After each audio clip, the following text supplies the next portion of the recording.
अण्णाभाऊंचे साहित्य म्हणजे शब्दरूपी तलवार होती. अण्णाभाऊंचे साहित्य म्हणजे शब्दरूपी तलवार होती. भल्या भल्याच घाम फोडणारी तिला धार होती. भल्या भल्याच घाम फोडणारी तिला धार होती. शासनकर्त्यास पण त्यांच्या लेखणीचा धाक होता. शासनकर्त्यास पण त्यांच्या लेखणीचा धाक होता.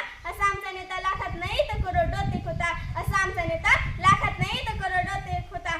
आपले विचार, कार्य, प्रतिमेतून लोककलेला प्रतिष्ठा निर्माण करून देणारे आणि वंचितांच्या व्यथा प्रभावीपणे मांडणारे थोर व्यक्तिमत्व म्हणजे लोकशाहीर अण्णाभाऊ साठे. लोकशाहीर अण्णाभाऊ साठे यांचा जन्म 1 ऑगस्ट 1920 रोजी सांगली जिल्ह्यातील वाटेगाव या गावी झाला. त्यांचे पूर्ण नाव तुकाराम भाऊराव साठे असे होते. त्यांच्या वडिलांचे नाव भाऊराव व त्यांच्या आईचे नाव वालुबाई असे होते. गरीबी व भेदभावामुळे त्यांना शिक्षण घेता आले नाही.